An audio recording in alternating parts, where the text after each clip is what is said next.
Hey guys, so this week, four patients came up to me and said something kind of weird that kind of prompted me to go and do some research.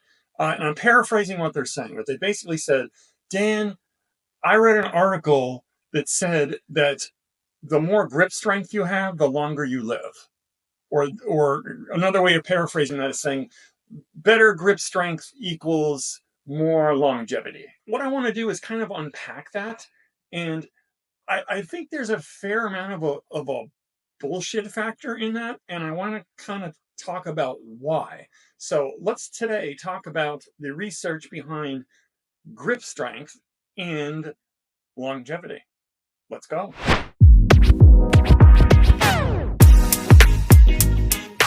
So when you think about that kind of statement or that kind of hypothesis, it kind of just gives me visuals of nursing homes with old dudes and old ladies sitting there, and the staff's like handing out like stress balls, and the people sitting there just going, "Ooh, just like strengthen your grip. You're gonna, it's gonna improve your longevity."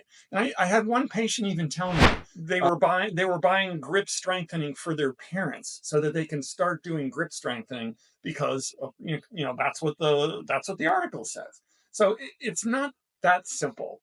So the first thing I did is I went and I looked online, looked on PubMed and Google Scholar, and let's take a look. I found two studies. Let's take a look at this first study here.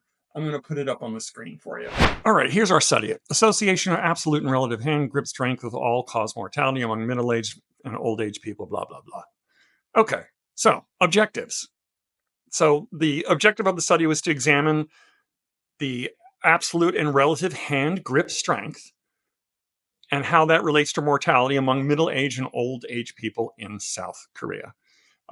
So far, you're with me. That maybe seems like an interesting topic.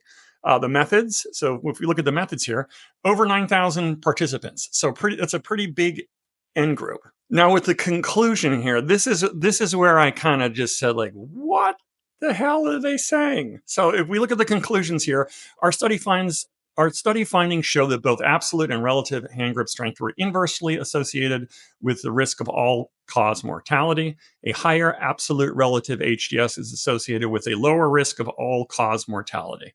And here's the last sentence. Here's the kicker. Moreover, these findings highlight the importance of improving hand grip strength to alleviate the burden of adverse health problems. I have a problem with that last sentence. And why do I have a problem with that last sentence? Because it's taking one variable or one phenomenon and equating it or doing the whole correlation equals causation type thing. And this is what I immediately thought when I saw that. Maybe, just maybe, people with increased hand grip strength are maybe stronger in other muscles in their body to begin with because A, maybe they have a more active lifestyle, or B, maybe they lift weights, and maybe when you're handling the weights and holding things, that's going to strengthen your grip.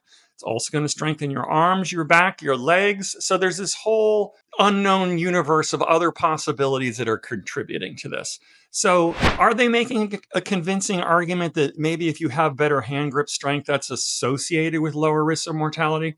Maybe, but I need more than that. I am certainly, based on what I'm reading right here, I am not going to tell my patients who are of advanced age that they should be getting, hand squeezers and stress balls and starting to strengthen their grip strength. That's pretty stupid.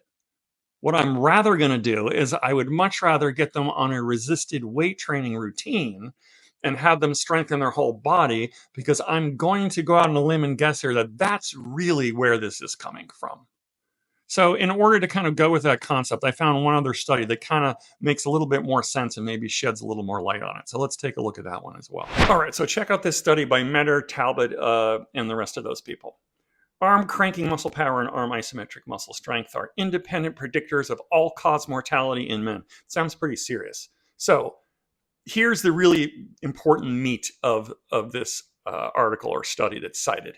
So if you look here at this paragraph right here, In a subsequent study in 2004, Metter et al. Reported that a 10 to 15-second arm cranking power led to a significant positive relationship with longevity. So, arm cranking power requires both strength and higher velocity movements. I imagine that this arm cranking power was kind of something like one of those arm bikes where you kind of have your hands on the pedals and you're moving it around and cranking it around. This clearly makes more sense to me. So this was a stronger predictor of longevity than isometric, static, generic grip strength. Dynamic power requires more of a neurologic component than static strength, and thus this may explain the greater longevity with those with higher 10 to 15-second power output. Amen.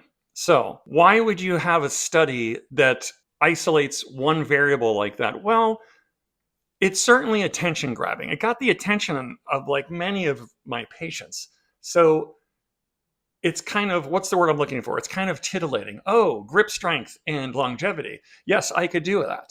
That's, to me, that's like a quick fix. And if you look on social media or if you look on the news, etc., whatever type of news that you look at, these types of stories, not stories, these types of studies tend to get attention because they're simple and they drive home a very quick point and they're attention grabbing. It certainly got my attention. So next time you see something where if you, and I'm just pulling this out of the air, if you drink coffee, that is associated with less blood pressure, or who knows? Pick your variable.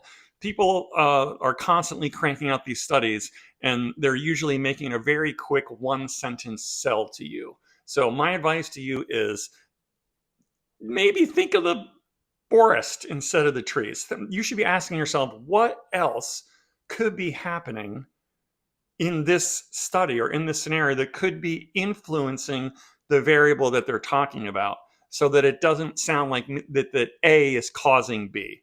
And as we know, most of the time, it's not a pure relationship like that. If you have any more questions about this, or if you have other articles that you kind of want to dissect through, put them in the comments. I'm always interested in reading evidence-based research and how it's presented, and also how this type of research is presented in the media or in social media and how we digest it. I'm Dan the Angry Physio. Thanks for watching.